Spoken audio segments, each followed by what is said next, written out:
So now this is quite an important one, and for this I'm going to use work that was done by Zeynep and Doa, and in both cases the mistake that they made is that they sort of took the font to be something that it really isn't, which is a base for other visual material. Now, fonts are made for reading. That's their primary purpose. They are not flower pots. They are not trees out of which we can have branches coming out, or things growing out of.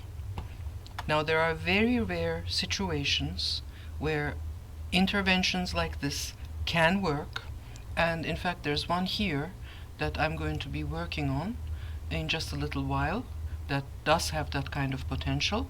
But when we look at this one here, to have a T, then have suddenly a leaf is growing out of this T, and this T becomes something that it really isn't, which is a sound. It's T, but now suddenly it is no longer T, it is the branch out of which a leaf is growing. Or the U here. This is no longer the sound U, U, but it serves as a kind of growing area for something else. And that is really something that we should not be doing with fonts. Like I said, outside of rare exceptions, and that exception is here, and I'm going to get to that in just 1 second. But before I do that, now unfortunately the ones that Doha sent to me were JPEGs, so I can't separate them into layers and work in that way. But this one here that Zeynep made, I actually can do that with. So if she takes this away from here, okay, then it's going to work. Now, one other thing that has happened here, and that was the case also with the other thing that she had, these have been imported into Photoshop as bitmaps, and they're vectors, and they should have been imported as vectors, so I can tell that because there's a whole lot of white background behind it. But so let me just close this for now. But if we were to put it like this, maybe give it a small rotation, maybe move it up here, maybe make it smaller. I mean, I don't know how I would fix that. I don't know how I would actually go about doing something with this font, but one thing is for sure: it should never ever come out of here, because it doesn't really work. I mean, if there's a kind of situation where it works visually, then yeah, okay, maybe you might do it even though it's like something that shouldn't really be done. But the way she had it, it was roughly like this, so she sort of tried to follow this curvature here, but it's not really working. And then this here is then just attaching itself to the tip, so visually it isn't working. And conceptually, in the sense of playing around with a font in which you shouldn't be playing around with the font, then it isn't working at all. So please, please, please, people, stay away from these kinds of things. Please. Okay? So now, let's get to, this is the top one. Let's get to this one here. Because here, you can in fact do something like that. Now again, this was imported as a JPEG, so I can't play with what she has sent to me. But what I did is I just rewrote Natura in her font, which is Leto. So I have it up here. Now, if I were to try doing this, which is replacing the stems of the letter A, the horizontal bars, with leaves, then these are not the kinds of leaves that I would be using. And also, this is not the kind of font that I would be using. I would be looking for a font in which, because there are fonts like that, in which this horizontal bar isn't there. So here we have one. It's called Designer Natura. It's a broken font, but that's fine. It's a very nice looking font. And then we have another one here, which is called Enclave Demo Regular, which is also a broken font, but again, it's a very nice font. And then we have another one here, which is, hold on, it's called, I had it right here, something that starts with an A. Where is it? Where is it? Ah, how strange.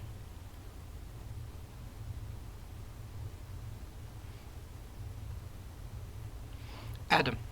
There it is. So let's try this one, because this is actually, it's not a broken font, it's a clean font. So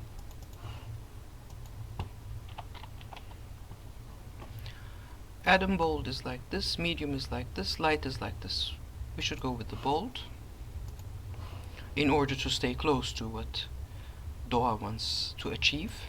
So now we don't have the horizontal stems, so that's much easier for us to work with, isn't it? What I'm going to do is I'm just going to duplicate this and also try one of the other ones.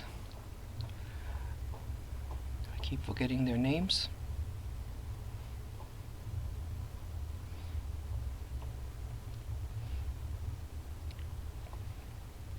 It was something like designer,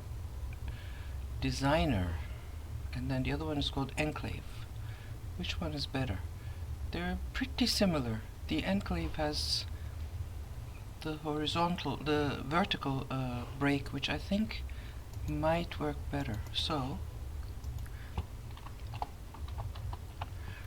Enclave regular. Okay, so here we have a second one. Now what I'm going to do is I'm going to import a vector.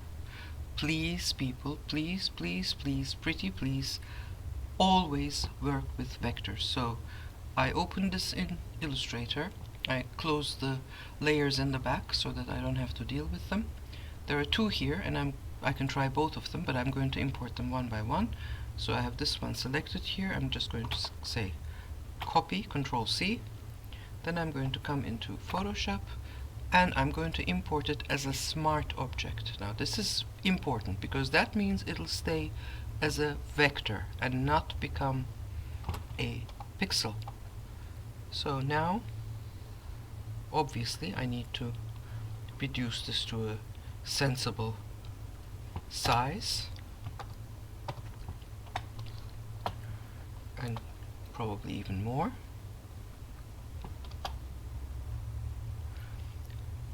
Now, in the colored version, this could even stay green, but for now we are going to be doing a black and white version. So, a smart object can be edited inside Photoshop. You can do lots and lots of things with it. You just go to layer, you can also apply smart filters and things like that, but for now I'm going to go to layer style, and this is completely black, yes, and so now this has become black. However, I want it to be seen as well, so I'm just going to go to stroke, and we have it outside, and this is 2 pixels, and that seems just fine. Now what I can do is I can also try the other one. Again, Control C, Control V, smart object. They come in a huge size, so we need to make them smaller. Whoops.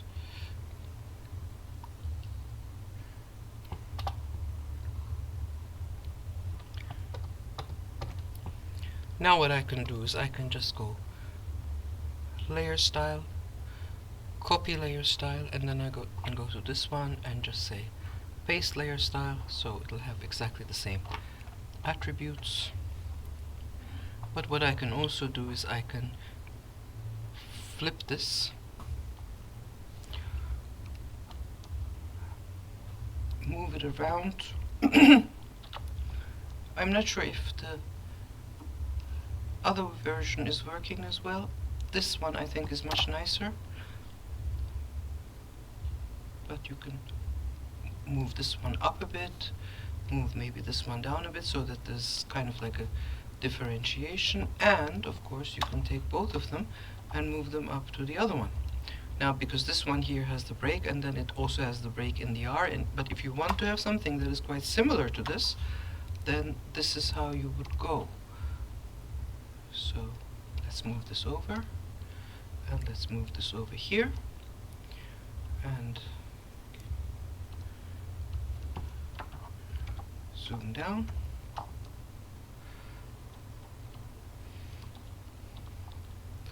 And bring this closer to here so that we can actually see the difference.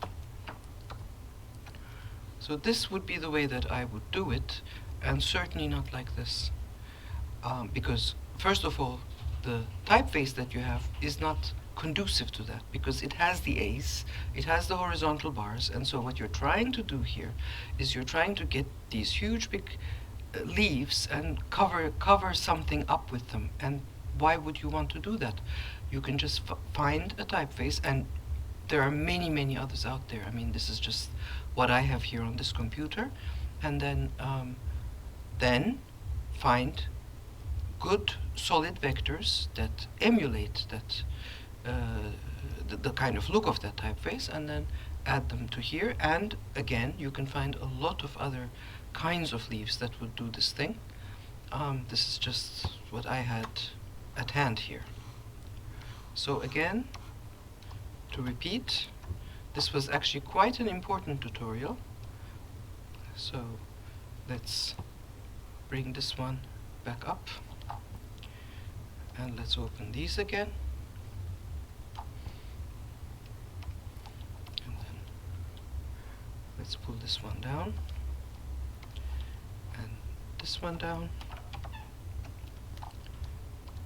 So here's how to do it, and here's how not to do it, because what you two people have done is you have used the font in such a way that it has become something other than the font. It has become like the earth, or a flower pot, or a tree, or something like that. Whereas what you need to do is you need to keep the integrity of the font, and then maybe put things on top of it, but never growing out of it. So that's it for this tutorial. See you later.